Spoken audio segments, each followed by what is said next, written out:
Oye, Sonia, ¿qué opináis del hombre? ¿Qué?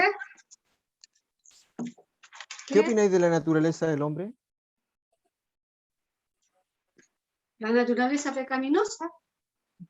En general, pues, ¿qué opináis de la naturaleza del hombre? Bueno,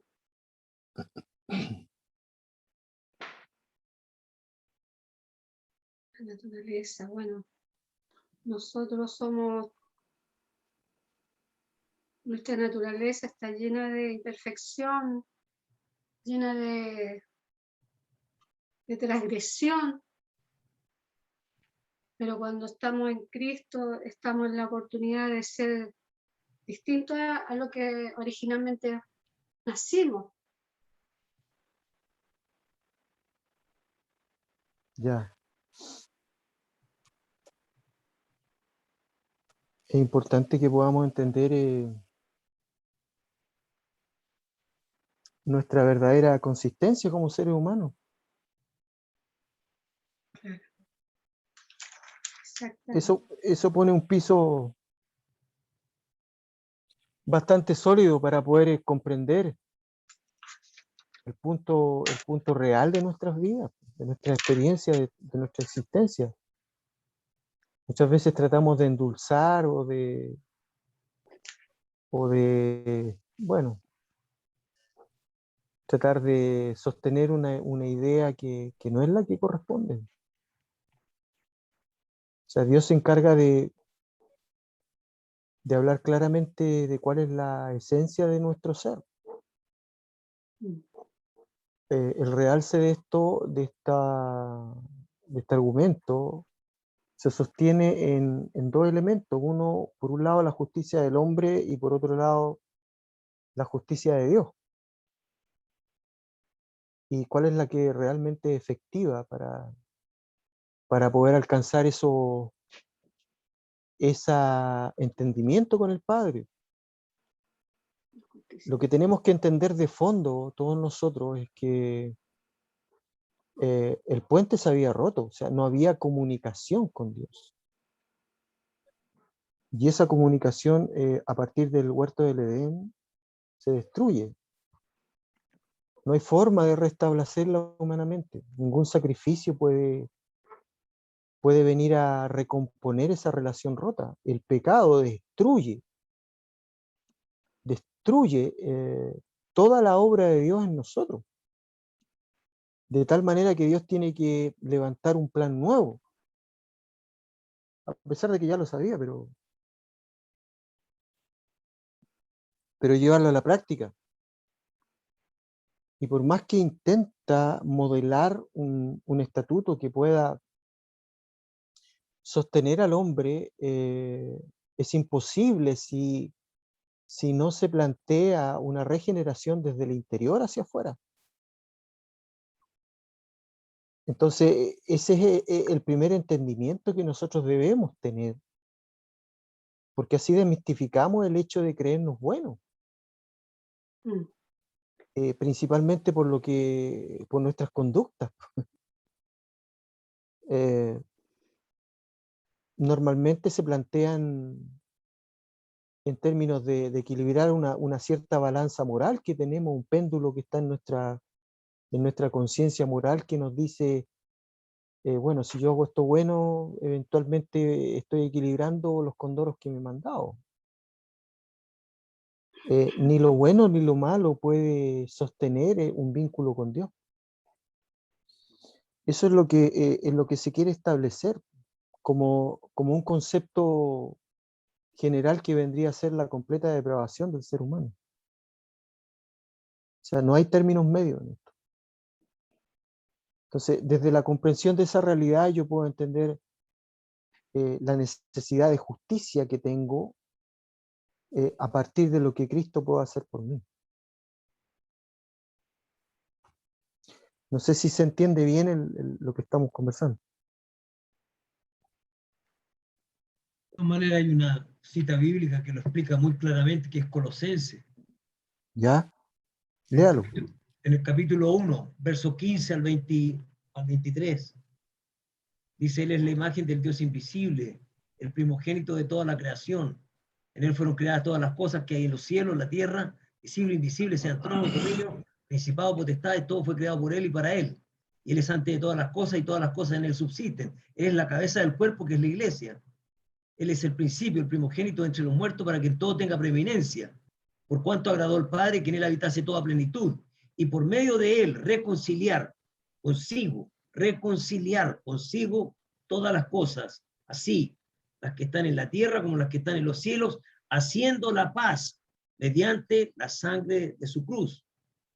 Y nosotros que en otro tiempo éramos extraños, enemigos en nuestra mente, haciendo malas obras, ahora nos ha reconciliado en su cuerpo de carne y por medio de la muerte, para presentarnos santos, sin manchas e irreprensibles delante de él, si es que en verdad permanecemos firmes y fundados en la fe, sin movernos de la esperanza del evangelio que se predica en toda la creación que está debajo del cielo.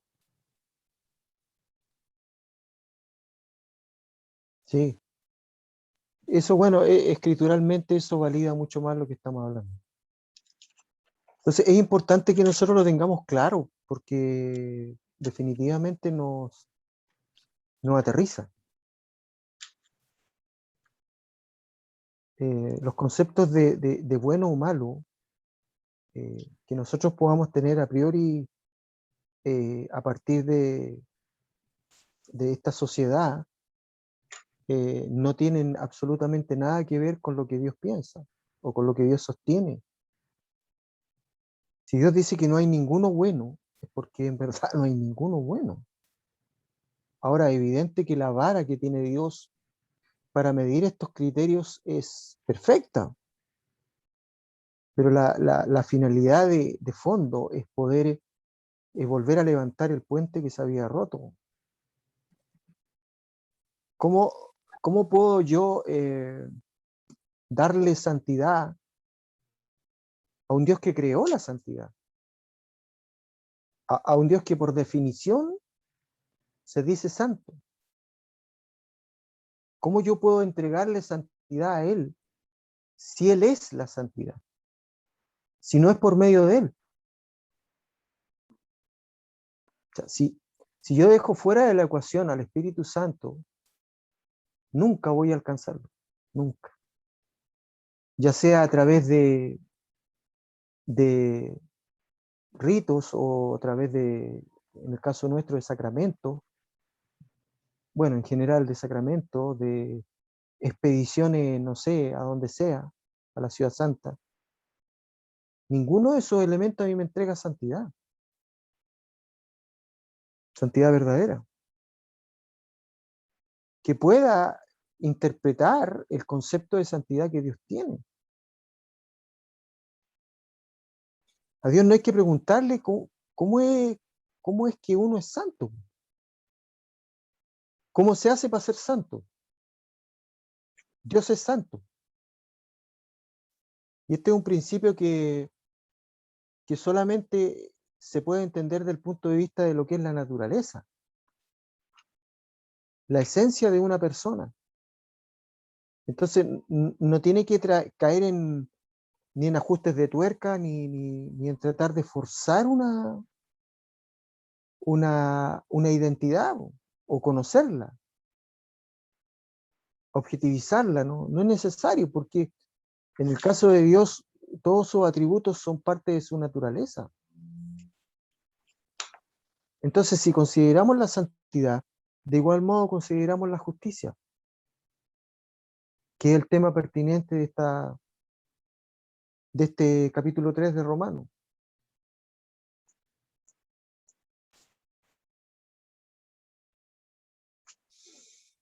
Entonces, ¿en cuál versículo habíamos quedado? 14. Vamos al 15. Yo te puedo hacer una consulta en relación a lo que tú estás hablando de la santidad. Yo creo que ese es uno de los temas como complejos dentro del Evangelio, cuando uno ya se sumerge, ¿cierto? Y como que a veces uno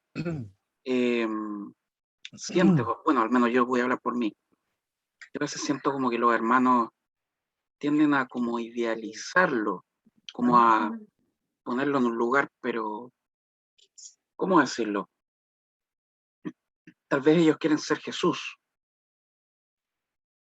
y nunca vamos a ser como el Maestro, ¿cierto? O sea, nunca vamos a ser Jesús en cuanto a sin pecado, sin mancha, santo, santo, santo.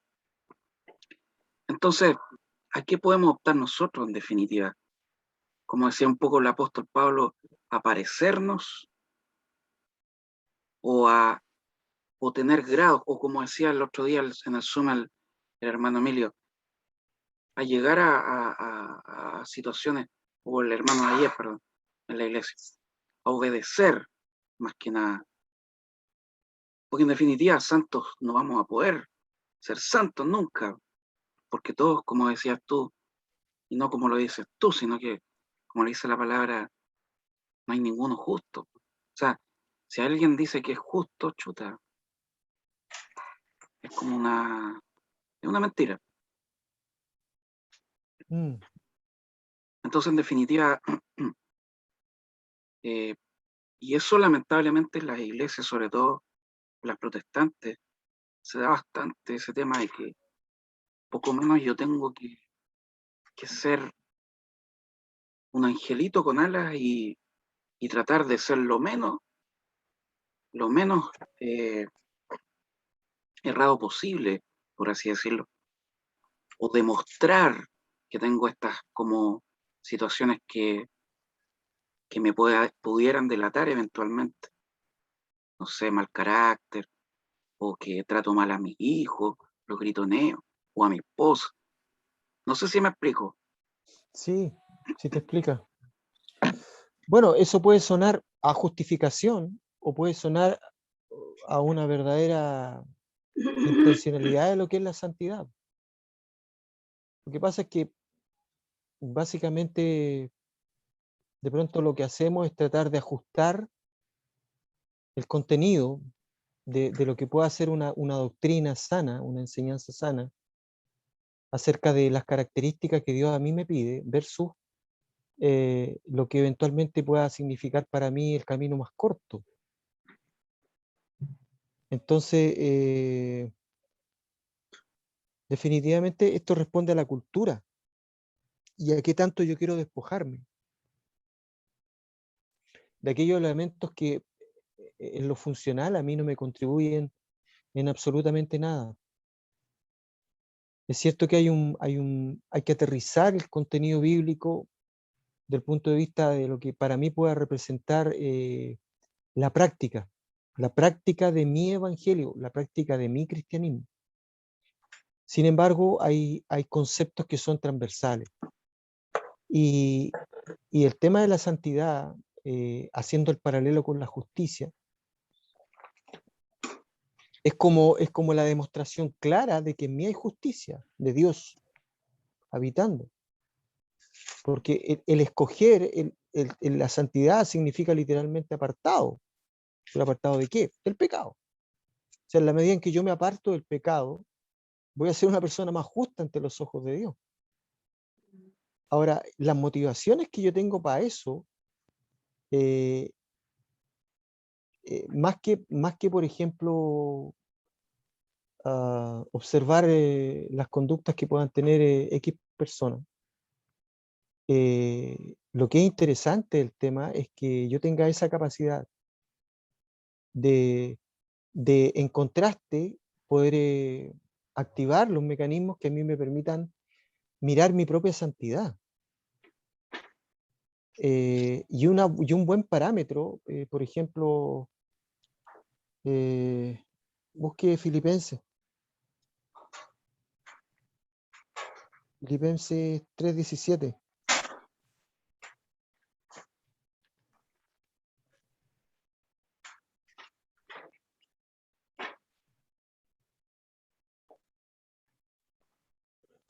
¿Lo encontró? Sí. No, todavía no, espérame, discúlpame. 3:17. Sí. Hermanos, sed imitadores de mí, y mirad a los que así se conducen según el ejemplo que tenéis en nosotros. Ya, busque ahora 1 Corintios 1:11, o sea, perdón, 11:1. En realidad deberíamos haber leído esa primero. Sed imitadores de mí, así como yo de Cristo. El apóstol está hablando ahí a los corintios. Claro. Pero Entonces el si Pablo, principio, perdona, pero es que esas son como las cosas que, pero si Pablo era un ser humano, po, si igual se equivocaba, pero si es que ¿cachai? Pero él aún así Filipen- dice, pero discúlpame, sed imitadores de mí. Pero si vos también te equivocáis, pues Pablito. así como yo de Cristo. Ah, Es ok, que ahí tenéis ok, ok, ok. Ya, es que ahí esa tenéis parte. parte de tu, es que ahí tenéis parte de la respuesta que tú andáis buscando. Pues, si, ¿cuál es el modelo? No es el pastor, no es el hermano, no es el que da la clase, no son los maestros. Es El modelo Cristo, es Cristo. Cristo. Entonces dice Pablo en Corintios 16, imitadores de mí, así como yo de Cristo. Y en Filipenses repite la idea y dice, hermanos, sed imitadores de mí y mirad los que así se conducen. Y cuando está hablando de mirar a los que así se conducen, está hablando de frutos, de conductas. Claro. Yo no tengo que imitar la teología de Pablo, yo no tengo que ni imitar cómo predica, ni cómo habla, ni cómo concluye. Yo tengo que imitar los frutos que hay en Pablo, porque esos frutos proceden del Espíritu, no proceden de Pablo. Esos frutos son los que determinan la conducta y el carácter de un creyente. Eso es lo que hay que imitar. ¿Por qué? Porque eso es lo que Dios ha producido en esa persona. Pero técnicamente, tío, entonces, pero de igual forma, a pesar de todo, pero nunca seremos santos. A ver, sí, si es que Tendremos somos santos. grados. A ver, hay dos niveles de santidad, esto lo hablé tiempo atrás. Una, la santidad que es inmediata, que así como la misma justificación es inmediato, que es una imputación, es un traspaso de lo que Dios es en nuestras vidas. Eso es instantáneo, es un chasquido de dedos, y ya. Pero en el caso de la santidad, y en el caso de la justificación también, en el caso de la asimilación de la justicia, hay una santidad que es progresiva. Y esa santidad se define como aquella lucha que yo tengo con mi carne. Esa lucha es diaria. Esa lucha nos va a acompañar hasta que estemos en este cuerpo. Por lo tanto, esa santidad se afianza a partir de todos los elementos que ya hemos conversado tantas veces y que van perfilando al creyente.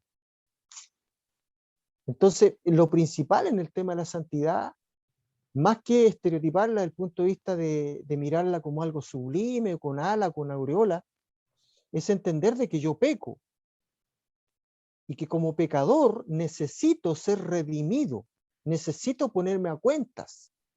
Y esa redención, esa micro redención, desde la macro que nos hizo en un sacrificio y una sola vez y por todos los siglos, yo tenga esa necesidad de estar reconociendo ante el Padre, a ver, pensé mal, a ver,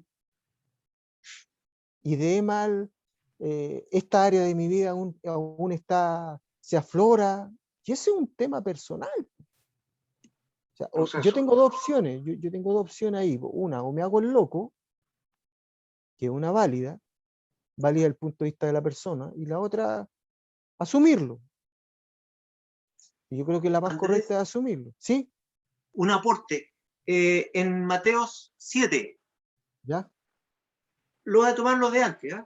Del capítulo 20, del versículo 21 en adelante. Dice, no es el que me dice Señor, Señor, el que entrará en el reino de los cielos, sino el que hace la voluntad de mi Padre en el cielo. En el día del juicio muchos me dirán, Señor, Señor, profetizamos en tu nombre y en tu nombre arrojamos los demonios. Y en tu nombre hicimos muchos milagros. Yo les diré entonces, no los reconozco, aléjense de mí todos los malhechores. Aquí viene lo que quiero puntualizar. Aunque la latinoamericana dice inteligentes, la Jerusalén dice personas sabias o algo por ahí. Dice, el que escucha, dice el 24, el que escucha mis palabras y las practica es como un hombre inteligente que edificó su casa sobre la roca. Cayó la lluvia a torrentes, sopló el viento huracanado contra la casa, pero la casa no se derrumbó porque tenía los simientes sobre la roca. En cambio, el que oye estas palabras sin ponerlas en práctica es como el que piensa y construye su casa sobre la arena. Cayó la lluvia a torrentes y soplaron los vientos contra la casa y ésta se derrumbó con un gran estrépito. Aquí, de cierta manera, nos está diciendo que el hombre cómo tiene que edificar espiritualmente su relación en el corazón con Dios. Y cómo tiene que proceder en la vida, digamos, en la vida en la corta vida en que nos toca, digamos, transitar. Sí, Una situación en donde esto está, yo lo veo así, está íntimamente relacionado con la ética y con la moral cristiana que uno tiene frente, por ejemplo, a un problema bien normal dentro de nosotros los varones, que es la lascivia de los ojos. Lascivia de los ojos. Ese problema lo tenemos casi todos los varones, casi todos. La mujer tiene otros problemas, pero la lascivia de los ojos es un problema que normalmente nosotros los varones lo tenemos. Yo lo tengo y tengo que en este caso, para decirte una respuesta, tengo que dar una verdadera batalla cuando estoy repartiendo tratados, en este caso de dejarle mirar el queque a las comadres. Y más ahora aquí, en verano, que andan ya con, ¿para qué te digo? Mostrando los cachetes. Entonces, claro, o en este caso entiendo definitivamente de que a pesar de que estoy cumpliendo una labor en donde me he apartado, y eso sería santidad, más sin embargo mi mente, si yo no la controla con esa ética, con esa moral cristiana que se requiere, en donde realmente no la puedo comprometer mi mente, porque ahí es donde yo en este caso no me hago cómplice de mi mente. Y entonces en ese momento estoy repitiendo continuamente, Señor, yo no me hago cómplice de la lascivia de mis ojos. Y entonces no miro definitivamente, no puedo mirar, porque si empiezo a mirar, empiezan a desarrollarse los rollos de películas. Y me empiezo a acordar de todas las películas que yo hice en persona, cuando era un fornicario, y todas las otras películas que vi cuando era adicto a la pornografía. Entonces, bueno, o paráis, en este caso, el tiempo que en este caso tu interior, tu mente, tu imaginación se quiere volar, porque la imaginación vuela. Ahí tenía un problema práctico, real, directo al hueso. Yo lo vivo. no solo Y, tú. bueno, y yo Todos nosotros, les tío. compartía la otra vez lo que el pastor No nos eres contaba, único. el pastor Charles Price, acerca de el mentor, el hombre, uno de los hombres más importantes de la vida del pastor Charles Price. Charles Price es bien conocido, es un hombre muy prestigiado. Y el mentor de Charles Price era un hombre íntegro, toda una vida de integridad entregado a misiones, a la predicación de la palabra, intachable. En los últimos días de su vida adquirió un cáncer horroroso, pero a pesar del cáncer horroroso y los problemas y los dolores que él tenía, en ese momento, él le confesó a Charles Price de que estaba teniendo los momentos más difíciles de toda su existencia espiritual, porque en el caso de él, el maligno venía con todo, y aunque estaba solo en una sala y le empezaba a pasar la película de todo lo que había pasado en las instancias que tiene que ver todo con lascivia, con lujuria, porque el maligno sabe que allí está el punto débil de todos nosotros los varones. Ahora, en la realidad, ese varón que fue mentor de Charles Price, cuando las enfermeras entraban a la habitación de él, había un aroma de flores, pero en el caso interior de él había una batalla, que esa batalla era en su mente y en tu mente. O le decís, ah, qué lindo lo que estáis mirando, o le decís, ¿sabéis qué? No me hago cómplice contigo. Eso es todo. Sí, es verdad. El Yo pragmatismo creo que ahí está en su punto máximo la relación que tenemos que tener, o por lo menos yo lo hago así, de relacionarnos con Dios, porque de esa manera nosotros inmediatamente solucionamos el problema, lo hacemos así de fácil. Es como mirar una pintura y no entenderlo como lascivia, no con los ojos carnales, sino que veis una obra escultural, ¿ya? Pero inmediatamente cambiáis la vista. ¿Por qué? Porque el Espíritu te manda, te encomienda, encomiéndate al Espíritu. Lo que pasa tal vez también pasa por un tema de que a la santidad la vemos como una perfección total. Y eso nosotros como seres humanos jamás seremos perfectos. Jamás. Nunca. La perfección total en nosotros no existe. Al menos yo sí lo entiendo. Perfecto no, imposible. Pero, como bien lo explicaba mi tío Marco, que eso es algo que a mí también me pasa, por cierto. Nosotros con el Espíritu Santo, y eso ahí vuelvo atrás con lo que tú empezaste a decir, tío Andrés. Él es nuestro principal agente de ayuda, de alarma, de hey, tranquilo, ¿qué estás haciendo? Sí, a ver, mira, puntualicemos algo. Si bien estamos unos Loca. metros alejados del tema, pero bueno, será que Dios quiera que... Amén. No es que yo, a ver, No, pero es que levantar la casa sobre la roca, Mateo. Probablemente la santidad sea la puerta y la justicia sea la ventana, por ponerlo así, de lo que conforma la casa. Pero ¿qué pasa con el techo? ¿Qué pasa con el piso? ¿Qué pasa con el baño? Con la La, chimenea. la integralidad de mi cuerpo implica de que yo recibo todo el paquete completo de lo que se desprende de la cruz. Ahora, esos son elementos, son herramientas, son acondicionantes que Dios me entrega para que yo pueda luchar. O sea, te aseguro que si el Marco tuvo una lucha el día de ayer, tomando el ejemplo de él, lo más probable es que mañana tenga la misma lucha y pasado. Y a lo mejor pueda descansar un par de días, pero le va a volver. Amén. Entonces, ¿de qué se trata esto? De que yo sea consciente de cuál es la puerta que eventualmente a mí me pueda significar una mayor dependencia, porque son mis áreas de debilidad.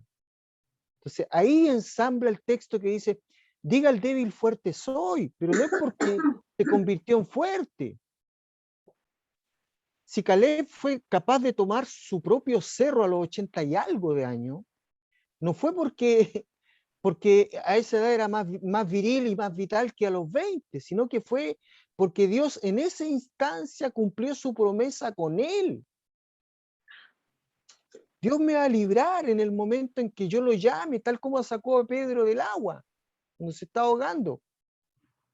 Pero ese hecho lo exime de ahí para adelante a Pedro, por supuesto que no. De hecho, más adelante tuvo peores caídas, igual Pablo. Pero en cada caída, mi auxilio, mi socorro, ¿a quién va dirigido? A mi intelecto. Entonces, claro, viene el legalista y te dice, si tu ojo te es de pecar, quítate. Ah, entonces yo me tengo que sacar el ojo. No, yo tengo que entender aquellas cosas que realmente edifican mi vida, mi relación, y aquellas que la entorpecen. ¿Significa que no te vayas a imaginar a la mina en pelota? No, significa que ¿cuál es tu límite? ¿Hasta dónde llegáis? ¿Hasta dónde lo permites?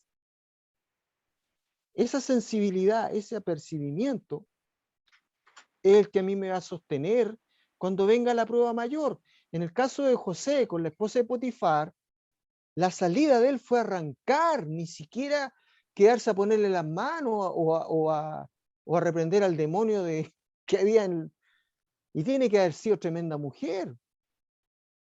Pero básicamente, ¿qué te quiero decir?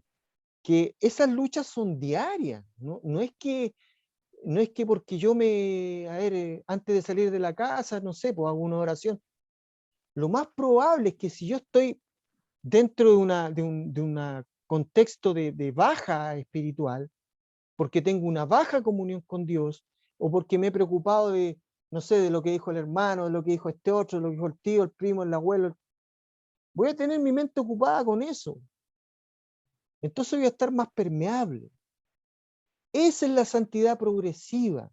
Esa es la santidad diaria, en donde a partir de nuestras debilidades estamos demandando el poder sobrenatural del Espíritu para que nos refuerce. Pero claramente la aplicación de estas herramientas van a depender de nosotros mismos. O sea, si yo me hago el tonto y caigo en una costumbre, entonces tengo que cortar la costumbre primero. Porque eso responde a mi cultura y probablemente sea hasta a nivel de ADN. Entonces desde ahí tengo que empezar a ver, pero ¿por qué soy así? ¿Por qué soy tan débil en esta área? Y ahí lo podía ampliar a todas las áreas en donde uno realmente es sensible o tiene sus defensas más bajas, no sé cómo llamarlo. Pero por ahí va el tema. La santidad representa una necesidad, representa un concepto que yo debo tener claro, y la motivación para buscar santidad es el amor, amar la santidad. No porque el texto dice, sed santos porque yo soy santo, y lo plantea como un mandato. Pero ¿cómo yo respondo a ese mandato? Y de ahí tú tenés que a los legionarios de Cristo, por ejemplo, porque se me vino a la memoria porque hoy día pasé por donde viven, esos gallos se fustigan la espalda, ¡pum! Esos ¡pum! son los que ¡pum! Sí, se ponen unas túnicas. unos atuendos con Sí, botas sí, y sí, con sí, sí. al estilo Sí, cruzado, con muy unas parecido cruces. a los Opus Dei, muy parecido a los Opus Dei. Esta gente se fustiga. O sea, si por más que yo me fustigue, el problema está en mi corazón, no está en mi carne. De mi corazón aflora en mi carne. Si yo no lo sano en mi corazón, voy a seguir teniendo los mismos problemas.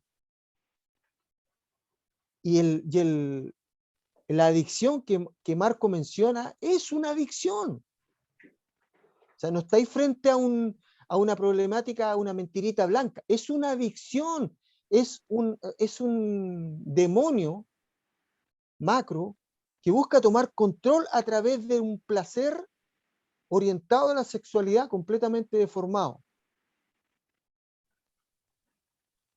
Es por poner ese caso y siguiendo la línea del hermano, ¿no? Existen muchas otras variantes. Ya. ¿En cuál versículo quedamos? En el 13 lo leo. La Sonia dijo en el 14. 15. El 14, Nos toca el 15. ya. Ligero sus pies para derramar sangre. Ese es el 15. Espera. Parece que era el 14 el que teníamos que leer. Su boca está llena de maldición y de amargura. Maldición y amargura Sí, eso ya lo rebosa su vimos. boca. Vimos el tema de la lengua. Ya. Sus pies se apresuran para derramar sangre. Sangre. Claro. Por cierto que al hombre le resulta más fácil desencadenar o atomizar el tema de la maldad antes que de tratar de ser benigno. Y tú puedes históricamente comprobar que han habido 2 guerras mundiales en no sé cuántos muertos. Entonces, los pies de nosotros los seres humanos tienen como sumo agrado derramar sangre. Había un paralelo que quería leer, espérame, déjame buscarlo. Isaías 59. Isaías 59. Ah, sí, claro, está bien. Isaías 59 dice, el versículo 7 dice, sus pies corren al mal, se apresuran para derramar la sangre inocente. Sus pensamientos de iniquidad, destrucción y quebrantamiento hay en sus caminos. Eso lo dice Isaías. ¿Qué capítulo es, perdón? 59. ¿Y qué Capítulo verso? 7. A mí me deja atónito Isaías, porque de hecho voy a repetir el ramo porque lo sentí muy superior a mi bagaje de conocimiento, pero realmente lo que hizo Dios con ese hombre, profetizó cosas de siglos después. Es increíble, es tremendo el profeta Isaías. Sí. El Entonces, profeta del Emanuel. sí. Entonces ya en los tiempos de Isaías, el concepto acerca de lo fácil que le resulta al hombre derramar sangre, y Isaías pone el ingrediente de sangre inocente. O sea, es fácil para el ser humano derramar sangre. Y en estos tiempos lo vemos a diario, no es una cuestión que sea muy trastocada, sino que es parte de la realidad. Ahora, todos estos elementos vienen a sumar dentro de la definición que el escritor sagrado hace acerca de la humanidad, del ser humano. ¿Cuántas veces se pierden los estribos por nada? Por nada. De ahí a derramar sangre hay un paso. ¿Cuántos femicidios? ¿Cuántos? Bueno, en fin. ¿Cuántas muertes por quedarte con un auto? O sea, el hombre está dispuesto a hacer cualquier cosa para saciar su necesidad de algo, de lo que sea. Dinero, justicia, paz.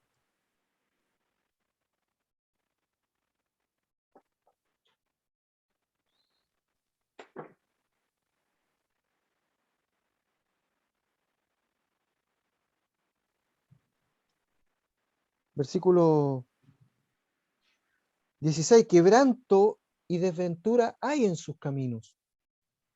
Muy de la mano del 15. Y no conocieron camino de paz. Normalmente cuando planteamos el hombre en función de un camino, es el hombre en función de la proyección de su propia vida. Y no es casualidad que el Señor Jesucristo se autodefina como el camino. Como que Él es el camino. Y es evidente que cuando el hombre pasa por un lado, normalmente deja destrucción. El hombre pasa y va quedando una secuela. Históricamente siempre hemos tenido conquistadores, ya en los tiempos de Cristo.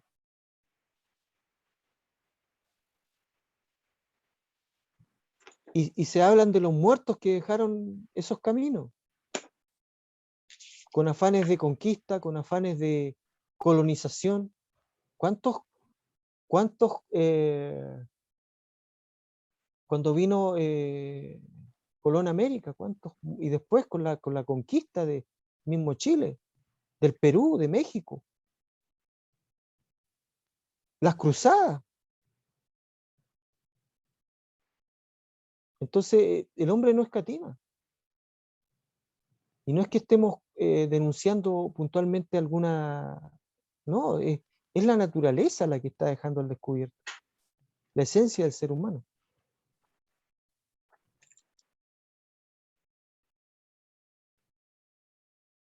¿Por qué el hombre no conoce caminos de paz? ¿Por qué? ¿Te has preguntado eso?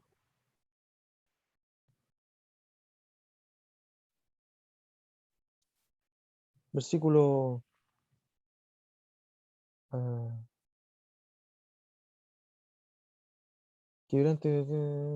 versículo 17, y no conocieron caminos de paz. ¿Por qué el hombre no encuentra caminos de paz?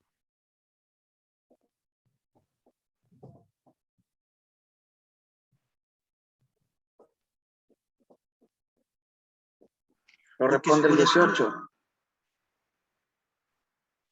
El verso 18 lo responde. No hay temor de Dios. Es que esa es la conclusión de todo lo que es la naturaleza humana. Pero en este caso, ¿por qué? ¿Por qué el hombre busca? Por ejemplo, detrás de un título profesional se busca tener paz.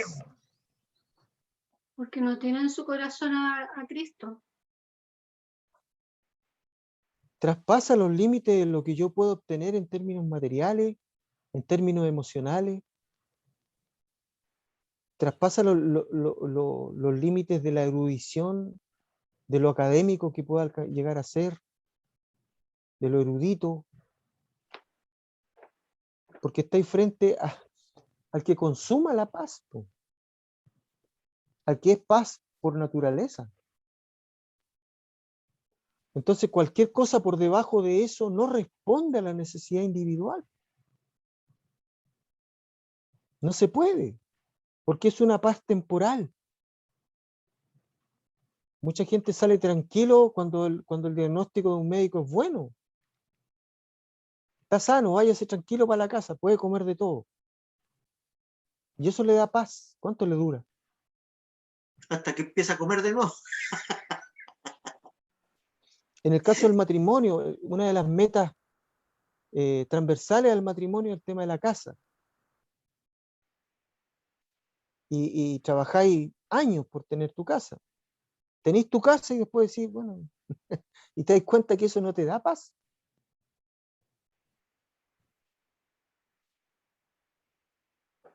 Entonces, ¿por qué el hombre, el texto dice, en sus caminos no hay paz? Porque no tiene contextualizado lo que significa la paz de Jesús, la paz de Dios. Seguramente busca la paz cercana, o sea, la paz fácil, la paz que a lo mejor puede tener algún obstáculo, pero lo consiguió. Pero la paz verdadera es como que cuando Pedro le dijo, ¿a quién iremos? Solo tú tienes palabras de vida eterna. Claro, ahí Es está hablando de... similar a lo que pasa con la paz, porque tener a Cristo en el corazón, como decía Sonia, es tener paz. Sí, po. Es que ese es el punto. El ser humano busca de alguna manera mantener un equilibrio interno. Pero el equilibrio interno no depende del equilibrio externo. O sea, a mí nunca me va a dar equilibrio el que, no sé, pues, todo esté tranquilo, ¿no? Mi hijo esté bien, mi señora esté bien, y el trabajo esté bien. Eso es temporal. Eso es finito, se acaba. Cualquier situación que cambie, altere ese comportamiento, ya produce un roce. Sí, el punto es que la paz no tiene que ver con cómo entran los elementos a mi mente y a mi corazón, cómo entran. Tiene que ver más cómo se reproducen en mi interior, a partir de qué fuente yo logro tener paz. Por eso que la canción dice paz en medio de la tormenta. Jesús dormía y el barco estaba zozobrando y el compadre estaba durmiendo, pero a todo ritmo, cansado por las demandas ministeriales. Estaba durmiendo y los discípulos le dicen, ¿y no tienes temor de que morimos y tú durmiendo? Lo reprenden. Pedro dormía cuando el ángel lo saca de la cárcel. Viene a despertar en el medio de la calle. Y al otro día lo mataban. Eso es paz. Eso es verdadera paz. No descansa en que las cosas estén funcionando bien. No descansa en que me encontraron bien de salud. No descansa en que tengo un buen trabajo. No se detiene en lo temporal. Por eso es que Fíjate él que, dice, la paz que yo les doy no es la que el mundo da, po. No tiene nada que ver. La paz que yo doy tiene otra connotación. Y esa paz está asociada a muerte. Porque para que yo pueda experimentar esa paz tengo que estar muerto a la carne.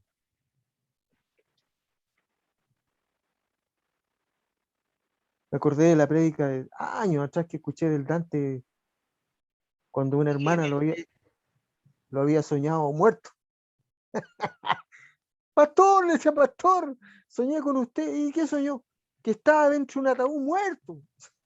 Aleluya, hijo. Ojalá signifique que estoy muerto a la carne, hermano. Claro, porque ese es nuestro desafío. Morir a la carne, eso es menguar, porque tanto usamos los canutos, menguar. Para que Cristo crezca. En la medida en que Cristo crezca en mí, voy a poder disfrutar cada vez más de su paz. Y es un desafío, porque estamos acostumbrados a vivir de otro modo. Entonces, esta parte del descargo que hace el Espíritu Santo termina en el 18.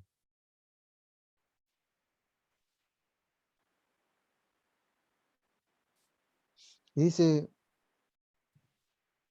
no hay temor de Dios delante de sus ojos. Corto. Entonces el resumen de todo de seguidilla de elementos disfuncionales que todos tenemos, concluyen en el hecho de que no hay temor de Dios.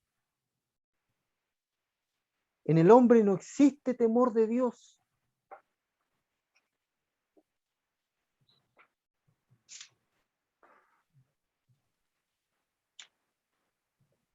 No se trata de ver a Dios como se mostraba a Dios en la época de la Edad Media.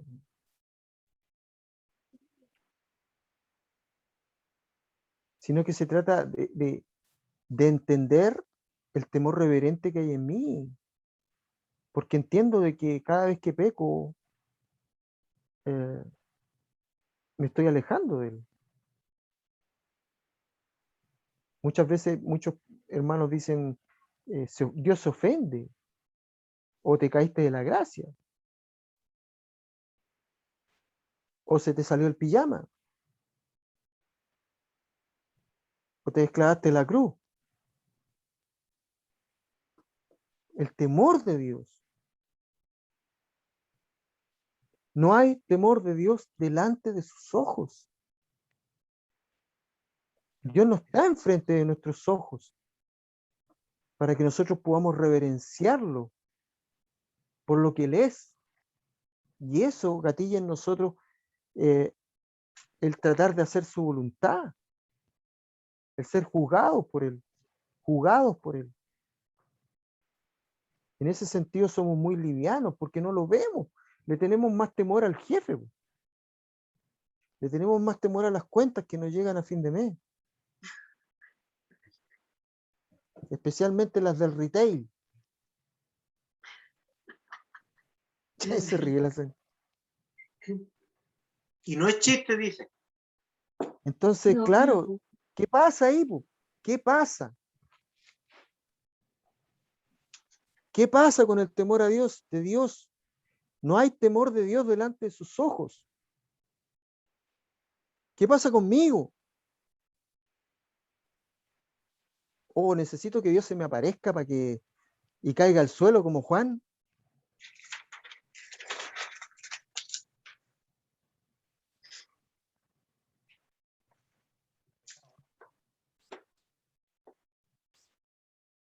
Lo terrible Porque, de todo esto es que él lo está mirando. por supuesto. Y sabe perfectamente cuando está ahí. Entonces, claro, hay una espiral que muchas veces va en caída libre. Y nada lo detiene, es como una bola de nieve. Y ahora la razón por la cual se produce esto, porque en definitiva Pablo dice, no hay temor de Dios delante de sus ojos.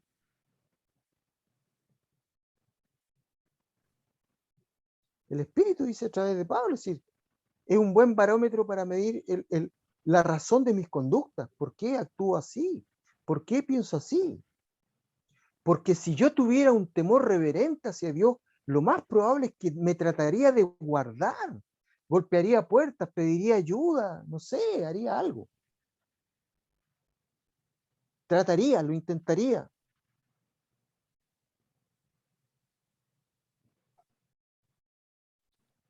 Entonces, el fin de la depravación del hombre es producto de la ausencia de temor hacia Dios.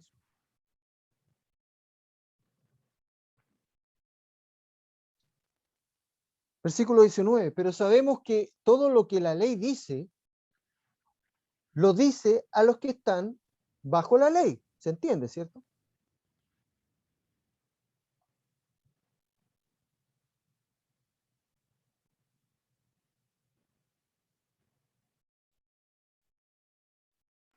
¿Se Se entiende? entiende que se refiere a los que son nacidos de nuevo, ¿cierto? Pero sabemos que todo lo que la ley, a ver, dice, pero sabemos que todo lo que la ley dice, lo dice a los que están bajo la ley. Él lo está afirmando. Sabemos. ¿Sí? ¿Se entiende, no? Explícalo, pues, tío. Oye, papá, ¿qué onda? Tenéis como Sí, destello. ahora ya paró. ¿Qué es ahí que está haciendo? ¿Qué esto está haciendo? No, bueno, aquí. Esto es la Biblia. Ya tenemos el sol. Que la ley dice lo que dice.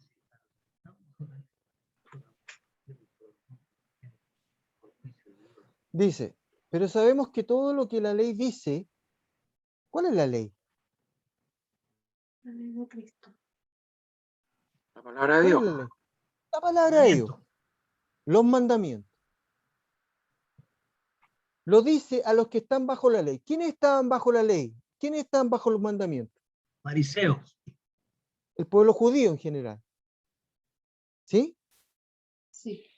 Para que toda boca se cierre y todo el mundo quede bajo el juicio de Dios. ¿Por qué? Porque lo que la ley viene a hacer es denunciar el pecado. Si la ley dijera no matarás, tú no sabrías que eso es pecado. Entonces la ley y su contexto lo que hace es poner de realce el pecado del hombre. ¿A quién le dio la ley? Dios, al pueblo de Israel. Entonces, ¿quiénes son los que están bajo la ley? En primer término, el pueblo de Israel. Versículo 20. Ya que por las obras de la ley, ningún ser humano será justificado delante de él. Voy a leerlo de nuevo porque ya que por las obras de la ley, ningún ser humano será justificado delante de él, porque por medio de la ley es el conocimiento del pecado, pero no la salvación.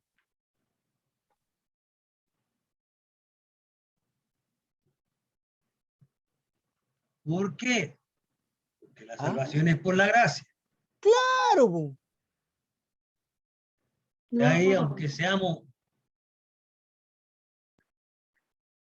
¿Se entiende lo que estamos hablando? y ahora, Sí, perfecto. entonces Entonces, sí, dale. ahí estaríamos enfrentándonos con el sentido de lo que dice el buen amigo, salvo siempre salvo. Mira, estaría medio forzado como para usarlo en ese sentido, pero es claro de que lo que está tratando de establecer Pablo, recuerda que esto viene en forma progresiva, cuando él plantea la siguiente pregunta por ahí por el 4, es que somos mejores nosotros que los judíos de ninguna manera, dice, siempre planteando esa relación entre el pueblo de Israel y nosotros los gentiles. Pero cuando entra en el tema de la justificación por fe, la justificación por fe no la puede establecer bajo el concepto puramente de la ley, porque no funciona. ¿Por qué no funciona? Porque no hay ningún hombre que pueda cumplir completamente la ley. Nadie. No existe ni uno. ¿Por qué no existe ni uno? Porque ninguno ha podido ser justificado por el cumplimiento de la ley. Entonces, ¿qué es lo que tiene que pasar? que al cumplimiento de la ley, el padre determine enviar a su hijo para que en su hijo se cumpla la ley. Entonces ya no es el que yo tenga que cumplir la ley de la forma en que se le demandó al pueblo de Israel, sino que el cumplimiento de la ley se produce en el Señor Jesucristo. Y ahí viene la justificación por la fe, no por las obras. Por eso es que el texto dice que ningún hombre puede ser justificado por las obras. Ahí se justifica plenamente el hecho de que le da la pasada directa en ese mismo momento en la cruz al ladrón que declara. Ahí lo armonizaste bien. Perfecto. El cumplimiento de la ley se ve sometido a la gracia. No es más la ley que la gracia. ¿Por qué? Porque el generador de la gracia es Jesucristo y en él se cumple toda ley. Po. Y bastó que el hombre dijera, que reconociera, Sí, po, nada más. Y ahí es donde queda por tierra todo el legalismo del componente religioso. Porque a través de la religión yo no puedo cumplir la ley. Mira, más aún. Aleluya. Versículo 12 del mismo capítulo dice, todos se desviaron, a una se hicieron inútiles. Ese todos se desviaron tienen que ver con la ineficacia que hasta ese momento tenía la humanidad en la búsqueda de Dios. Pregunta, hasta ese momento, ¿habían religiones? Claro que sí. Claro que sí, po. Y no solo judías. Pero agarra todo el paquete de la búsqueda de Dios a través de la religión y dice, todos se desviaron. A una se hicieron inútiles, todos. Entonces, el hombre siempre ha tratado de buscar a Dios. Pero a través de los mecanismos que el hombre desarrolla, no lo encuentra. Especialmente el pueblo judío. Entonces ahí puedo entender la diferencia entre lo que es la religión y la fe. La búsqueda de elementos que a mí me conduzcan a la fe, no los voy a encontrar en la religión, sea cual sea. Porque esto es vida.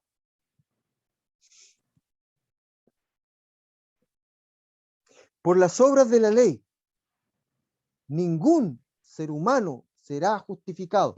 Sí, señor, pero sabéis que yo salí a repartir tratados y más encima me faltaba el hueso. Y salí igual a repartir tratados.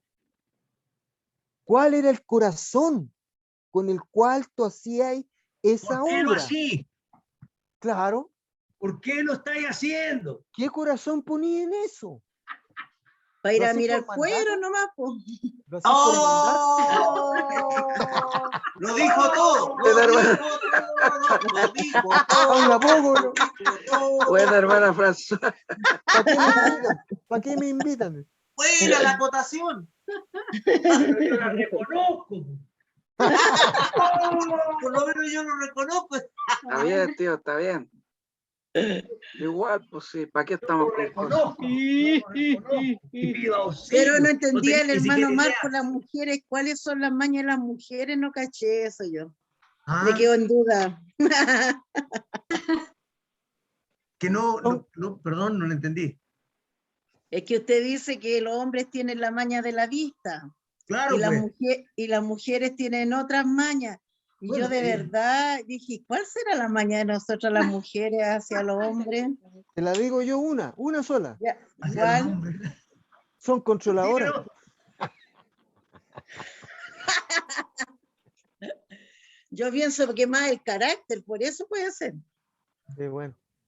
Entonces, esto es fundamental porque, mira, la respuesta que Dios tiene a través del apóstol para que nosotros podamos entender del versículo 10 al 23, perdón, del versículo 10 más o menos A ver, les digo al tiro. Está el 18, 19. Hace una descripción descarnada de nuestra naturaleza. Hasta el versículo 18. Del 10 al 18 es una descripción en 8 versículos de la naturaleza del hombre. Pero de ahí en más, él comienza a entregar las respuestas o las salidas. En lo fundamental, yo puedo justificar mis malas obras a través de una búsqueda sesgada, en donde yo creo que estoy alcanzando justicia delante de Dios, pero eso no hace que mi corazón se convierta. No, no lo vaya a alcanzar. Definitivamente no, no va por ahí. ¿Por qué no? Porque porque por las obras de la ley ningún ser humano será justificado delante de él. Entonces, si mi relación con Dios se establece a través de las obras, yo estoy mal. No voy a alcanzar lo que Dios a mí me quiere dar. Ya que por medio de la ley es el conocimiento del pecado. Te lo dice claro. ¿Por qué sé que peco? Porque la ley acusa al pecado. La ley define el pecado. Eso en el fondo está traduciéndose en que la única manera en que vamos a entrar al reino de los cielos no es por ninguna cosa que hagamos aquí en la tierra, sino que es estrictamente por su gracia. Nada más. Por su gracia. Aquí, aunque seáis quien seáis aquí en la tierra, por los méritos que podáis creer tener, no hay manera. No.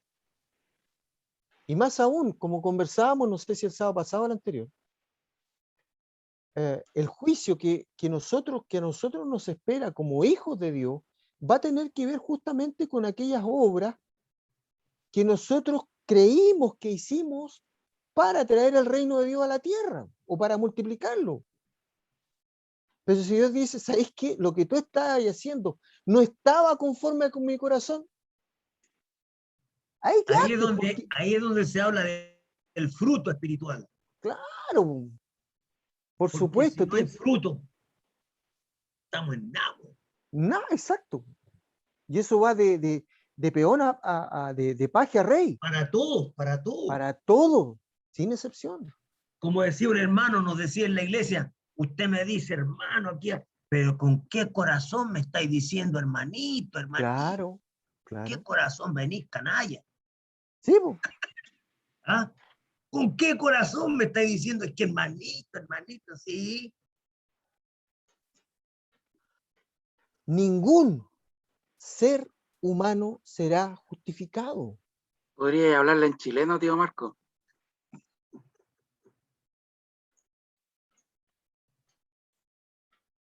No hay justicia humana que pueda mover el corazón de Dios. No hay justicia. Pregunta hasta aquí. Sin embargo, Dios sabe todo lo que hay en el corazón de nosotros frente a toda nuestra actividad. ¿Con qué corazón estamos procediendo? Claro, claro que sí. Donde a Samuelito le dice, mira, yo no estoy mirando lo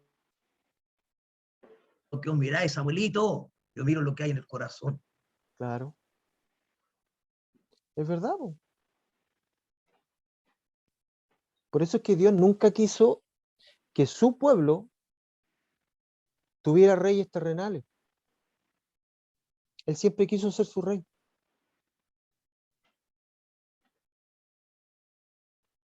Sin embargo, el hombre busca imitar al hombre. Por eso es que es fácil poner a la creación antes que al creador. Por eso es que es más fácil creer en lo que uno ve que en lo que no ve.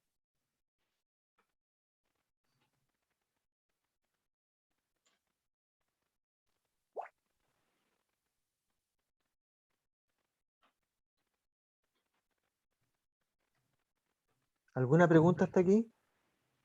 Mira que esto es re importante. ¿Lo tenéis claro? Entiendo yo esta situación, ¿sabe? Que justamente a mí me están muchas veces preguntando por mi situación de salud y gente de la iglesia, gente que conozco mucho tiempo y que saben lo que ha sucedido.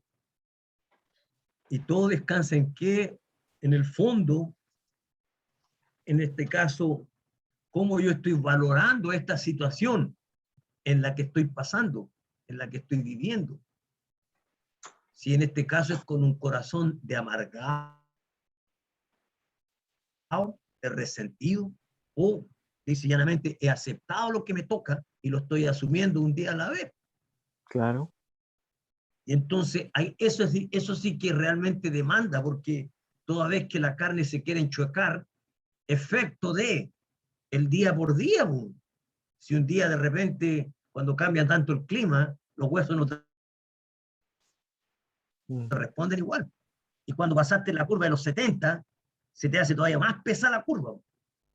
Pero ahí es donde está justamente el amparo que nos da Dios, el momento que reconoces, en este caso, y estás asumiendo tu condición, como decía el curita, contento, Señor, contento. Yo no voy a decir igual así, pero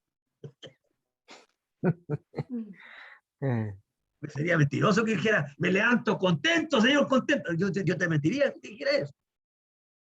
Pero sin embargo, bueno, apechugar nomás, apechugar con lo que nos toca, porque realmente el Señor conoce mejor que nadie si en todo esto estamos asumiendo y entendiendo que es parte de una prueba.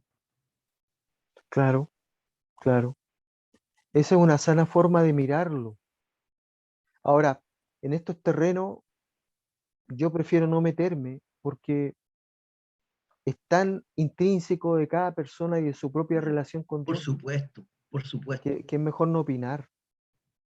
Es mejor sencillamente respetar la forma en que el hermano o la hermana sobrelleva Por su tema. supuesto, por supuesto, Porque otra cosa es con guitarra. por supuesto. Entonces hablar desde afuera es muy fácil, Claro. pero Y tristemente tendemos a hacerlo en el mundo, siempre en la iglesia. claro, Bueno, yo lo he porque, hecho, yo hablo por mí, yo. Sí, porque, lo he porque hecho. está ese estereotipo Y por eso también te hablaba de la santidad, por eso, sí, de la ¿cachai? idealización, Exacto, de tal cual, idealización tal cual. del cristiano, y no es así, po, Exacto, no. no es así. Como les decía delante, si yo quiero levantar mi casa sobre la roca y pongo la santidad y la justicia, estoy poniendo la puerta y la ventana. Pero ¿qué pasa con el techo? Me voy a llover cuando llueva. ¿Y qué pasa con el piso? ¿Y qué pasa con el baño? ¿En dónde hago mis necesidades? Entonces, todo un elemento integral que Dios nos da. ¿Y cómo yo lo experimento? ¿Cómo yo lo vivo? Sigamos.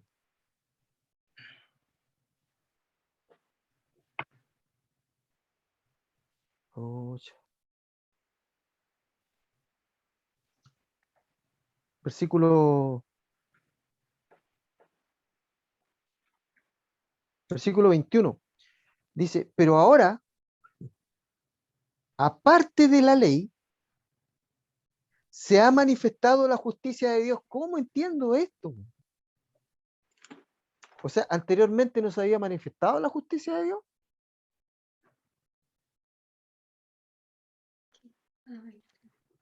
¿El decálogo no es la justicia de Dios? ¿Los mandamientos no son justicia de Dios?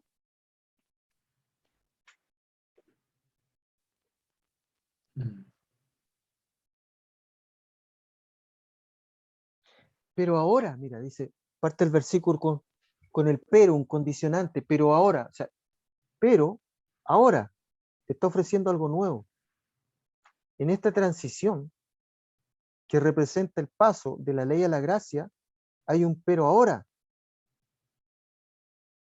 Pero ahora, aparte de la ley, es decir, yo vengo de la ley, pero entro en la gracia. En ese entrar, en esa transición, hay un pero ahora. Pero ahora, aparte de la ley, aparte de lo que yo traía, que lo que yo creía que era lo correcto, me encuentro con la justicia de Dios. ¿Pero cómo? ¿No venía la justicia de Dios? Sí, Pero hay un pero ahora. Hay una transición en donde la justicia de Dios se materializa en la persona del Señor Jesucristo. Entonces, el pero ahora nos abre la puerta a esta transición entre un testamento y otro, entre un pacto y otro pacto. Entonces dice, pero ahora, aparte de la ley, o sea, ya tengo la ley ya. ¿Qué me dice la ley? Me dice que tengo que cumplir con ciertos mandatos, pero la misma ley entiende que no los puedo cumplir. ¿Por qué? Porque hay una ley mayor. La justicia de Dios. En mi carne hay una ley mayor, que es mayor que la ley que en mi mente. Porque con mi mente quiero hacer la ley de Dios, cumplir la ley de Dios, pero con mi carne quiero cumplir la ley de la carne. ¿Quién me librará esta carne? Ah, si estamos hasta el cuello. Entonces, perdón. Pero ahora, Romanos 7. aparte, sí, por Romanos 7, aparte de la ley, pero ahora, después de toda esta descripción, pero ahora, o sea, hay una esperanza. Aparte de la ley, se ha manifestado la justicia de Dios. Se ha manifestado, se ha materializado, se ha concretado. Ahora mira, fíjate lo que dice después, dice, testificada por la ley. ¿Cómo? La ley testifica la ley.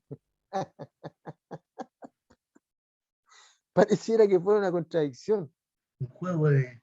pero no tiene nada de Juego de palabras. contradicción. Es como un juego de palabras. Está tremendamente claro. Se ha manifestado la justicia de Dios, testificada por la ley y por los profetas. Entonces la pregunta es, la ley testificada de la ley, pero ¿cómo la ley va a testificar de la ley si la ley ya está? Pero no estaba el complemento, no estaba el hacedor de la ley. El que hace cumplir la ley no estaba en el antiguo pacto. Había una prefiguración de él, ¿no? Había un Entonces se anticipo. manifiesta en Cristo. Más Exacto, sin embargo, todo hablaba apuntado hacia él. exacto. Por eso es que dice testificada, hablada, verbalizada, de texto, testificada, de testificar, testificada por la ley y por los profetas. La ley habla de la concreción de la ley. La ley habla de la manifestación de la ley en la persona del Señor Jesucristo. Los profetas hablan de la manifestación de la ley en la persona del Señor Jesucristo. Entonces la ley habla de la ley, pero la ley hecha carne. No la ley escrita en una piedra o en un papel. ¿Se entiende? ¿Todos lo entienden? Yes. Quizás si se amplía un poco más en eso que tú estás diciendo, ¿no? Cuando aquí un poco más adelante, en el capítulo 7, como te decía, Sí, pues. tú lo apuntaste. Sí, pues claro. Lo que pasa es que yo puedo cumplir con la ley cognitivamente. Y esa ley a mí me permite mantener un estándar de entendimiento de la profundidad de la ley. Pero de allí a que esa ley se cumpla en mis miembros, hay una gran diferencia. Aquí lo dice, verso 20, dice, y si hago, del capítulo 7, dice, y si hago lo que no quiero, ya no lo hago yo, sino el pecado que mora en mí. Así que queriendo yo hacer el bien, hay esta ley, que el mal está en mí. Claro. Porque según el hombre interior me deleito en la ley de Dios. Pero veo otra ley en mis miembros que se revela contra la ley de mi mente y que me lleva cautivo a la ley del pecado que está en mis miembros. Ahí es donde dice lo que dijiste tú. Miserable de mí, ¿quién me librará de este cuerpo de muerte? Claro, claro.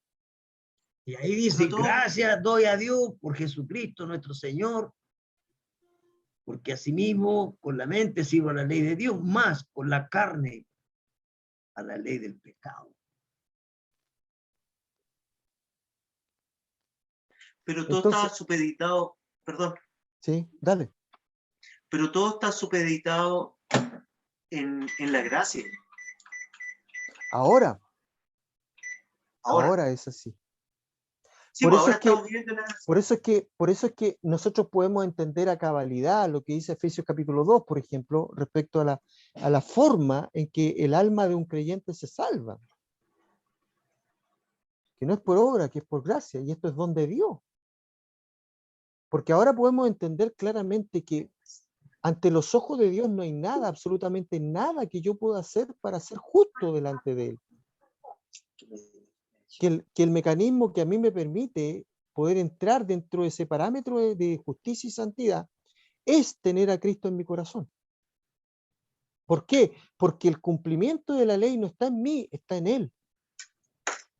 Él cumple la ley por mí y yo no soy salvo por ley. Entonces, si soy salvo por gracia, entonces, ¿por qué sigo viviendo bajo la ley? ¿Por qué pongo a la ley antes de la gracia? ¿Por qué? Por costumbre. Porque estoy acostumbrado. Entonces no vivo la gracia. No la experimento. No la disfruto. Y estoy hablando de elementos tan básicos como demandas que tienen que ver con ropa, con aros, con tatuajes, con pelo, con definitivas posturas, con esquemas litúrgicos. Eso es pura ley. Con mandatos que no tienen sustento, con demandas. Yo no puedo demandar santidad. Estoy poniendo carga. La carga es ley. Si yo pongo carga, deja de ser gracia. ¿Cómo es la relación de Dios hacia nosotros? Y lo hemos definido tantas veces. Y lo oramos. Y hay una cierta concepción de cuáles son las características por las cuales Dios se desarrolla en nuestra comunión con nosotros. Y uno de los elementos que más se menciona es que Él espera. ¿Por qué? Porque Él perfecciona la obra, que Él no se cansa, que Él no desecha, que Él no cambia piezas, no es como un maquinista que tiene a su cargo X máquina, que tiene que cambiar ciertos rodamientos porque ya se gastaron. Dios no hace eso con nosotros. Entonces el mejor ejemplo de gracia, pongámoslo en contenido bíblico, la prostituta, María Magdalena, el recaudador de impuestos, el leproso, Nicodemo, que son puras personas o una cantidad enorme de personas que en su respectiva cosmovisión vivían bajo la ley. Desde sus respectivas funciones, vivían bajo un marco de ley. Pero cuando viene la gracia, rompe la ley. ¿Por qué la rompe? No es que la destruya, le da sentido, la hace viva. La gracia hace viva la ley, le da sentido.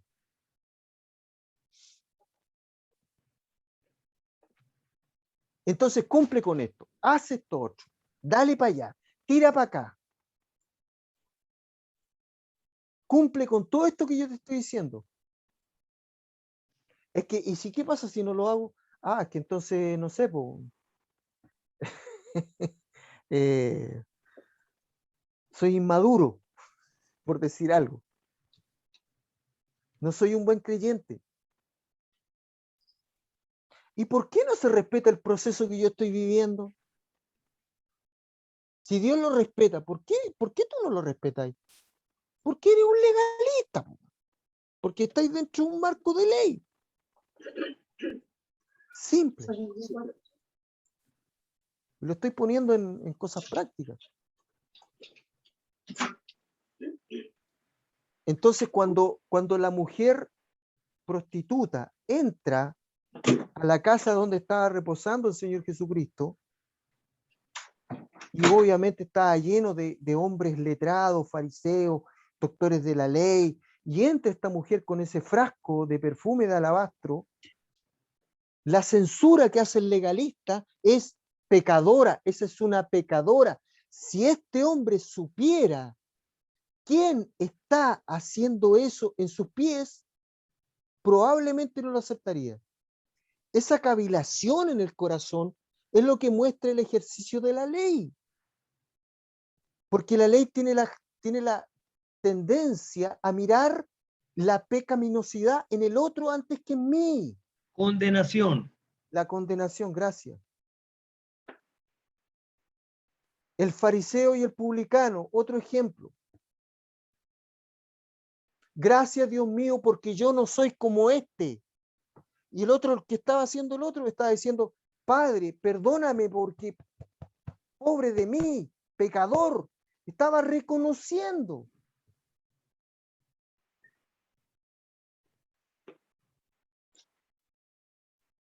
Entonces eso identifica claramente el punto en el cual yo estoy respecto de la ley o de la gracia.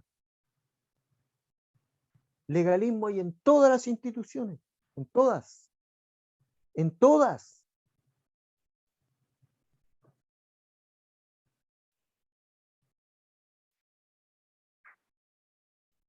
¿Significa eso que yo voy a pecar porque estoy en la gracia, como dice nuestro querido Pablo?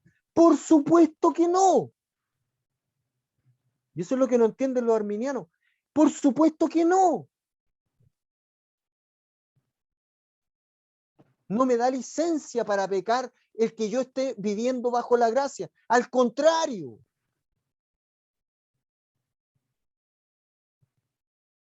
Muy al contrario. Porque se supone que yo disfruto de la gracia de Dios porque entiendo lo que Él hizo por mí, entonces ¿cómo mi chica voy a estar pecando?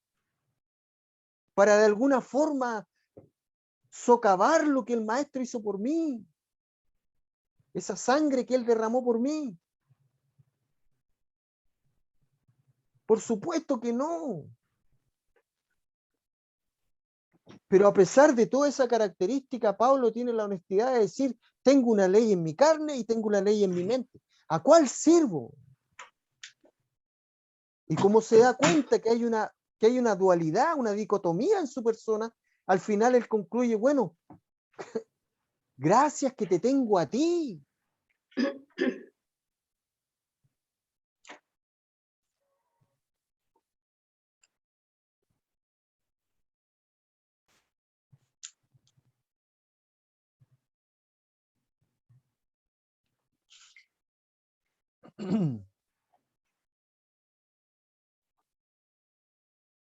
El plan de salvación que Dios tiene para el hombre no se sustenta en la ley. Se sustenta en su ley y en el cumplimiento de su ley. Y el único que la cumple es Cristo. ¿Por qué la cumple? Porque Él la hizo, porque es su corazón. Porque Mira la lo que ley dice es acá. Mira lo que dice. Los 10 mandamientos siguen siendo parte primordial del Evangelio de Cristo. Con su venida, llegaron nueva luz y vida que brindan una mayor medida de regocijo y felicidad. Jesús introdujo una norma más elevada y más difícil de conducta humana, la cual es más sencilla, así como también más difícil por motivo de que se centra en requisitos internos en lugar de externos. Haz con los demás lo que quieras que los demás hagan contigo. Ama a tu prójimo como a ti mismo. Al que te hiera en una mejilla, preséntale también la otra. Al que quiera quitarte la túnica, déjale también la capa. Perdona no solo una vez, sino aún 60 veces 7. Esa era la esencia del nuevo evangelio. Con más énfasis en el harás que en el no harás. Se le dio más albedrío moral a cada uno. claro. Por eso es que el peso de la gracia es mayor. Porque hay más luz. Porque hay más revelación.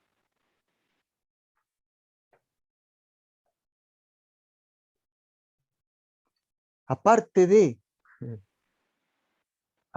la ley escrita en piedra, hay una ley mayor que se escribe en el corazón. ¿Es concluyente entonces la ley del antiguo pacto?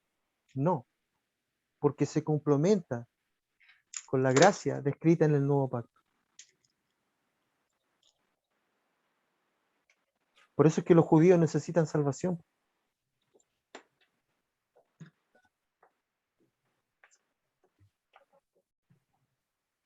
Ahora, dile eso a un judío.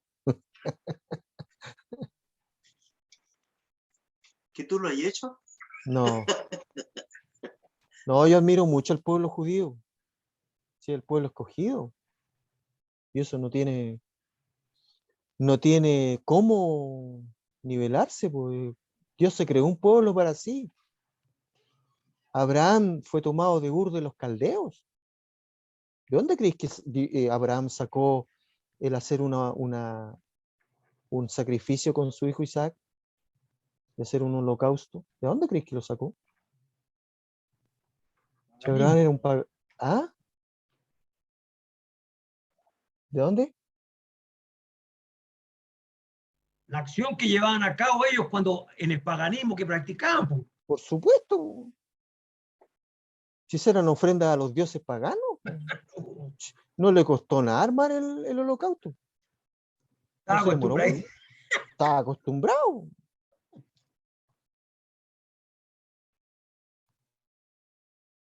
Los lugares altos. Era una costumbre de los pueblos paganos, levantar santuarios en los lugares altos de las diferentes ciudades. Y ofrecían a los bebés, pues. Al dios Moloch. ¿Ya? Sí. Sí. Hay una parte en la escritura del Antiguo Pacto que es muy buena. Cuando a los filisteos se les ocurre la malísima idea de llevarse el arca de la alianza a su tierra. ¡Oh!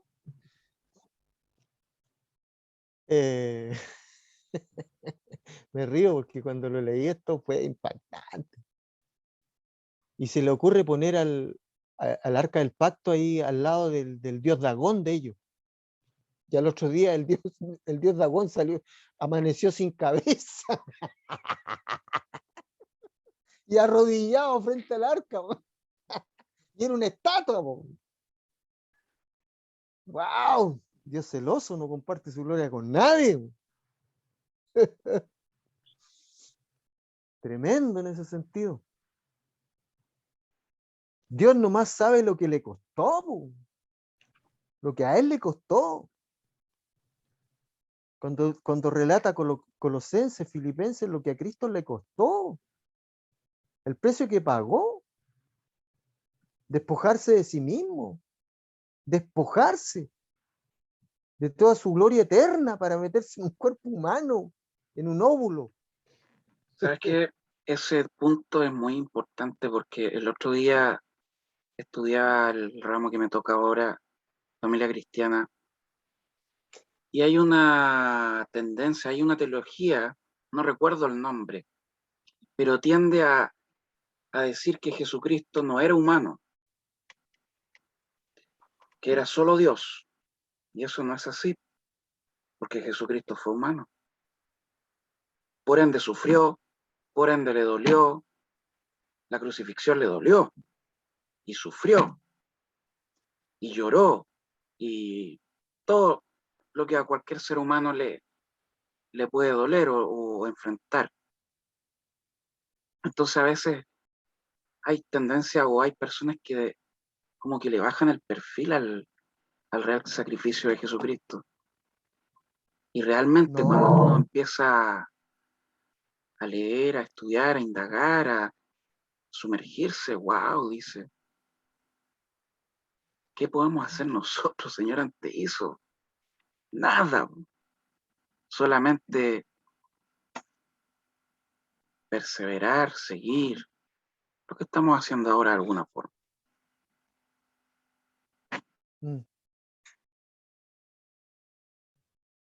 Dice, y volviéndose a levantar de mañana el siguiente día, he aquí que Dagón había caído postrado en tierra delante del arca de Jehová, y la cabeza de Dagón y las dos palmas de sus manos estaban cortadas sobre el umbral, habiéndole quedado a Dagón el tronco solamente. A ver, ¿qué parte es esa, por favor? 1 Samuel, capítulo 5. Me he reído porque es hilarante esto en el sentido de que da alegría de saber el poder que tiene Jehová, weón. Es tremendo. ¿Con qué lo compararemos? ¿A qué lo igualaremos? Bueno, sigamos. Es impresionante. Dios tiene celo por su pueblo. Dios tiene celo por su gloria. Y a él le costó un alto precio, un alto precio.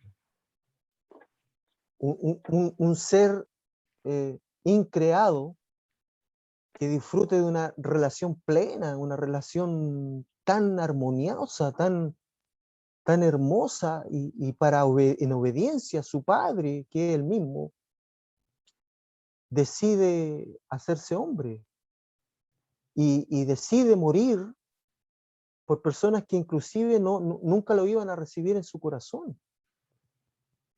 Nunca. Pero igual decide morir. Entonces, ojo, una persona que tuvo que, cuando él dice generación incrédula, ¿hasta cuándo tendré que estar con ustedes? Yo creo que se habrá agarrado la cara. O cuando Marta y María vinieron a increparlo, si hubierais estado antes, si tú hubierais llegado antes, nuestro hermano Lázaro, yo creo que se agarra la cara. Hasta que tengo que tener paciencia con esto. O cuando Pedro y su salida elocuente, ese Dios, pues ese Dios que lo conoce todo, se hizo hombre. Ese Dios que lo creó todo, imagínate. Y se hizo hombre por amor a nosotros. Y nosotros no tenemos temor de lo que él hizo, porque no lo conocemos, porque no le creemos.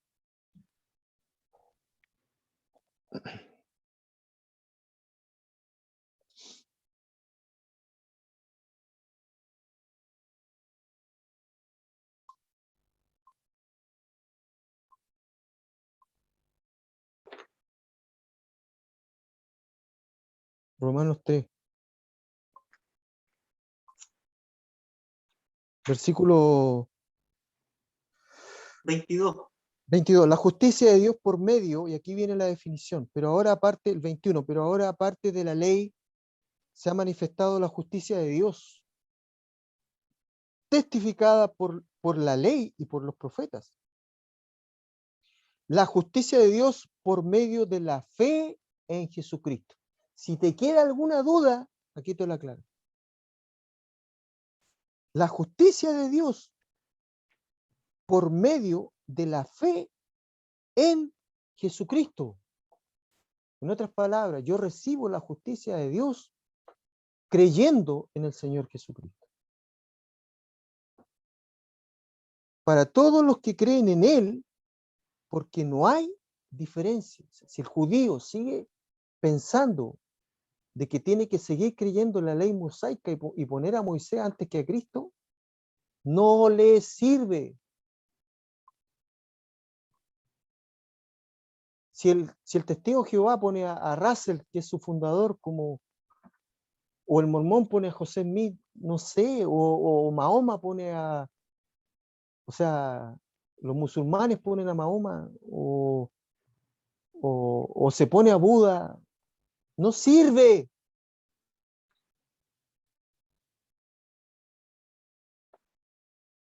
La justicia de Dios por medio de la fe en Jesucristo para todos los que creen en Él, porque no hay diferencia.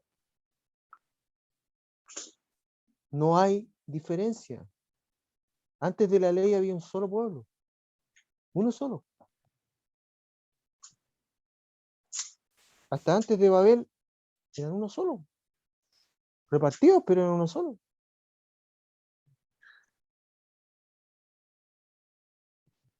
Y aquí remata con el versículo conocido por todos nosotros: por cuanto todos pecaron y están destituidos de la gloria de Dios. Versículo 23. ¿Por qué no hay diferencia? Por cuanto todos pecaron, están destituidos de la gloria de Dios. Yo no puedo acercarme ni contemplar la gloria de Dios si no es que tenga al Señor Jesucristo en mi corazón. Si no lo tengo, mejor que la haga cortita y me convierta.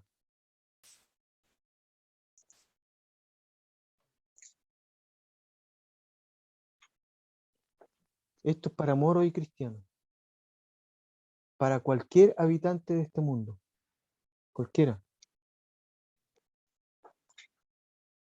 Mi condición es la imposibilidad de poder contemplar su gloria. Yo no puedo contemplar su gloria si es que no tengo al Señor Jesucristo en mi corazón. Juan capítulo 1, versículo 12 creo que.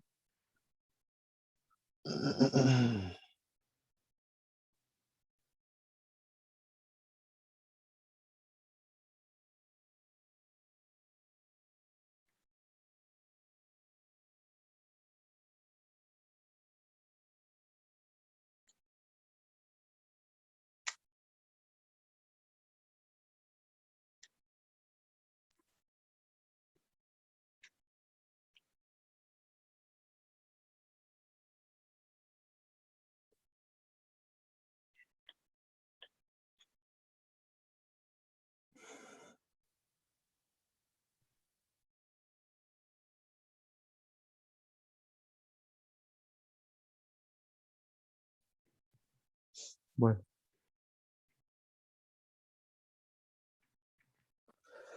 ¿Algo que quiera comentar?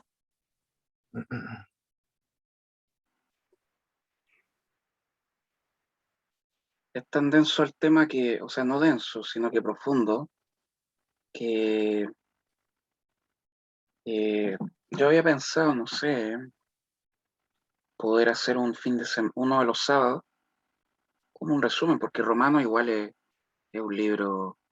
No, a ver, Pero mira, lo sí, tenemos grabado, Claro, sí. eso también, es que a eso iba, lo repasamos. revisarlo, claro, porque Romano es un libro es uno de los principales. Profundo. Bueno, son todos, pero es una columna vertebral muy importante para todo cristiano.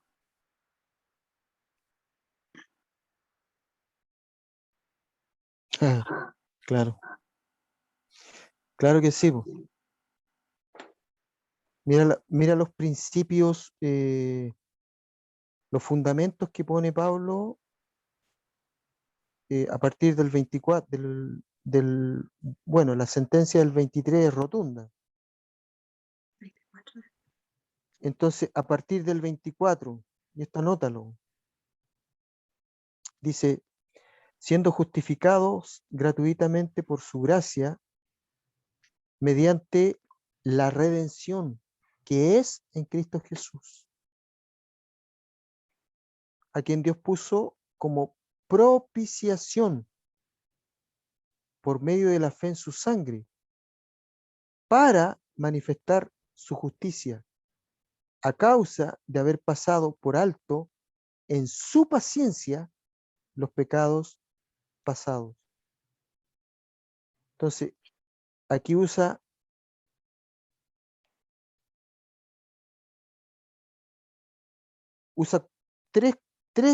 cuatro elementos fundamentales: justicia, justificación, gracia, redención, propiciación. Ahí está. Y son elementos que convergen todo en el Señor Jesucristo.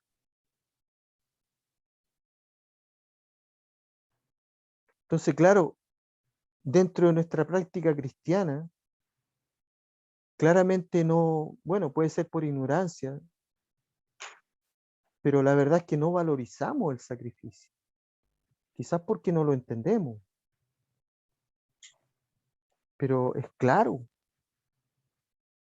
Los panes de la proposición en el antiguo pacto tenían una connotación. Cristo cumple eso. La redención que ejercía el sumo sacerdote en el antiguo pacto, expiación en el nuevo, es redención completa. Su gracia nos lleva a su justicia. Y la justicia nos libra de la culpa que imprimía el pecado en nosotros.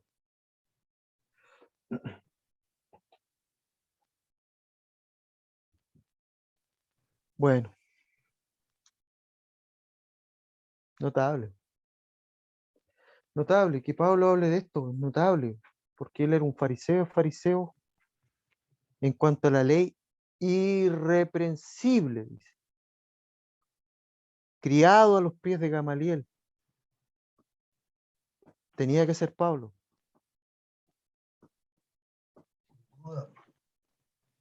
Peyucu sabía pescar. Era buen pescador. No, Pedrito. Pedrito tenía otros atributos, pero bueno.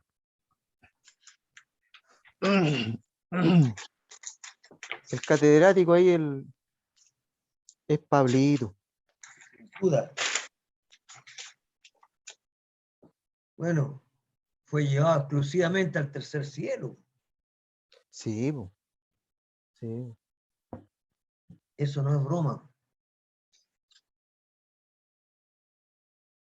Se dice que el tercer cielo es el equivalente a lo que el Señor Jesucristo le ofreció al ladrón, que es el equivalente al paraíso. Claro. Pero está más allá de esta atmósfera. Por supuesto, claro. Ahora, ¿dónde? Moya.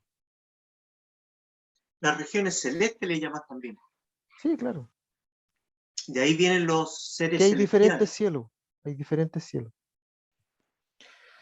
Bueno, vamos a quedar hasta ahí.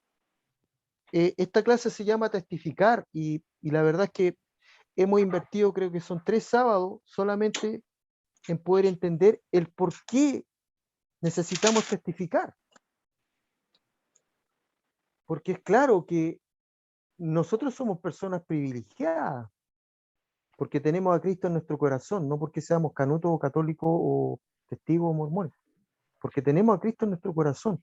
Pero eso mismo nos pone la responsabilidad de entender la connotación en la cual están, por ejemplo, algunos familiares nuestros, por ejemplo, nuestros vecinos, por ejemplo, y así. Que en verdad que esto tiene características de urgencia. Entonces, este preámbulo, que bueno, el texto lo menciona nomás acá, pues, si nosotros leímos el RALS, la necesidad de testificar, dice, como vimos en la primera lección, la humanidad está atrapada en las garras del pecado. No hay justo ni aún uno. Todos pecaron y están destituidos de la gloria de Dios. Romanos 3, del día al 23. Entonces, esa es la introducción a lo que es el tema de fondo nuestro, que es testificar. Pero esto le da como todo el aderezo, el complemento, el apetito a entender por qué debo testificar. Porque si yo tengo a Cristo en mi corazón, ¿qué pasa con los que están a mi lado? Y la descripción es completamente descarnada. Si hay algo que tenemos que amar, justamente lo que Dios ama, al entender el punto en donde está la gente, el mundo. Y ojalá que esto sirva para poder evaluar cuando de repente tenemos interacciones con personas que tienen otros parámetros de vida. Cuando de pronto nos dejamos llevar por pasiones que tienen que ver con situaciones sociales o políticas o problemas familiares. ¿Sí? De ahí cuando tú estabas en Balmaceda y contabas que la conducta humana inmediatamente al sentir el remesón de la tierra, se hincaban a la tierra y se ponían a golpearse el pecho. Es una conducta que sale de adentro hacia afuera y que en el fondo demuestran que el ser humano en el momento de los que hubo, ahí es cuando se aferra, digamos, de cierta forma y demuestra su, digamos, su ligereza, su forma de ser, estampada en ese gesto de fe que hasta cierto punto no sabe si se va a acabar el mundo o se va a acabar todo y llega el momento preciso en que... Mira, yo creo que esas reacciones no son de el fe. arrepentimiento. Discrepo ahí. Yo creo que no es fe eso, yo creo que eso es temor. Es temor a saber que el mundo bajo tus pies se está moviendo de tal manera que en cualquier momento te podéis morir. Y por lo tanto tenéis que reaccionar. A diferencia del ladrón, es que él se da cuenta de su calidad de persona, pues, se da cuenta de lo que él era. Y se da cuenta que eventualmente, a través de esa persona que estaba al lado de él, podría tener alguna oportunidad. Y eso es un reconocimiento. Las conductas reactivas no determinan una causa. Si yo me tiro al suelo porque está temblando y me golpeo el pecho, esa es una reacción. Pero ¿cuál es la causa de eso? ¿Por qué lo hago? Y probablemente para mí es miedo, porque la fe te entrega otra herramienta. O sea, si me voy a morir, me muero. O sea, si me llegó mi hora porque Dios lo sabe, bueno, ¿cómo lo voy a evitar? ¿Cómo? Por eso es que es tan evidente lo que Dios hizo en Iván. Ahora, ya es un tema de él todo el resto. Todo lo que viene para adelante ya es un tema de él. Porque ahí te das cuenta que Dios sí puede cambiar las cosas.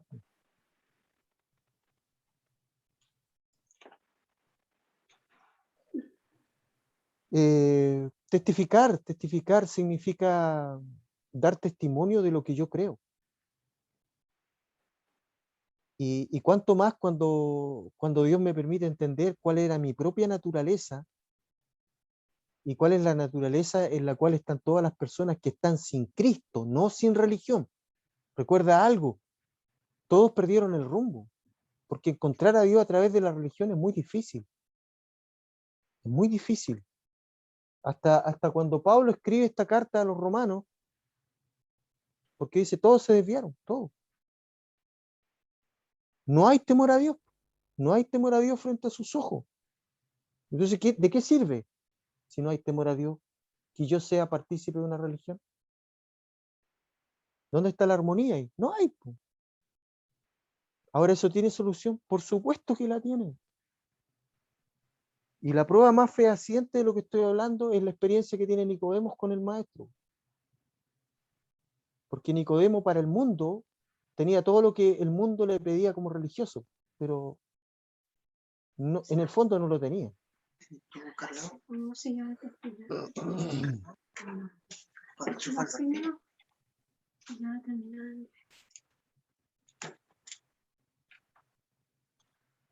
Bueno, vamos a quedar hasta ahí. Ya la próxima clase vamos a comenzar a hablar del punto 1.